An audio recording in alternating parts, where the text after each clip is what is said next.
Hello বন্ধুরা, নতুন আরেকটি ব্লগে সবাইকে স্বাগত। এই দেখো রাম ঠাকুর আশ্রম। ওই দিন ছিল জন্মাষ্টমী, তো আশ্রমে জন্মাষ্টমী পালন হবে। সবার বাড়ি থেকেই এখানে গোপাল ঠাকুরকে এনে রাখা হয়েছিল। এই দেখো, এটা হলো কবিরাজ টিলা, মানে বরদোয়ারি কবিরাজ রাম ঠাকুর আশ্রম।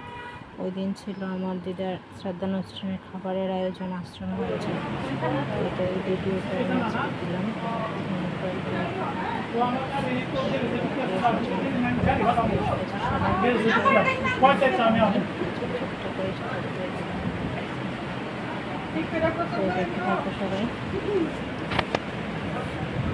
ভালো লাগলে একটা লাইক, ফলো, শেয়ার অবশ্যই করে দেবেন।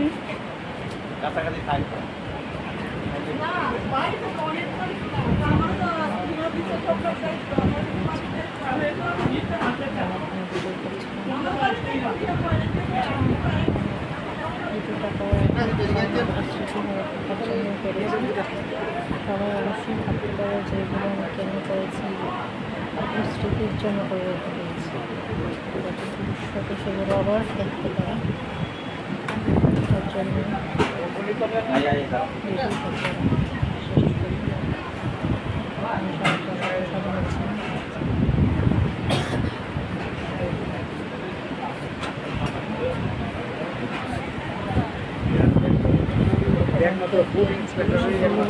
জন্য পরবর্তী সময়ে ভিডিওটা বিশেষ করে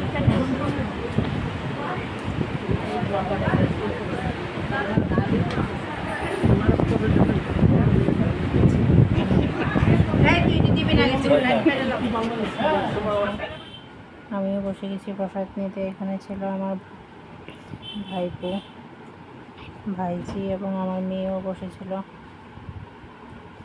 তারা বড়মার কাজের শেষ খাবার খাচ্ছিল বসে বসে। দেখতে থাকো।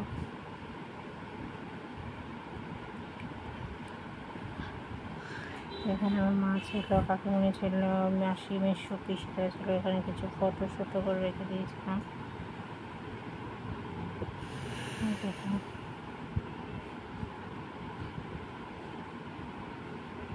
এখানে তারা মামা ভাগিনা বসেছে, এখানে বাবু বসেছিল তার বিয়ের সঙ্গে।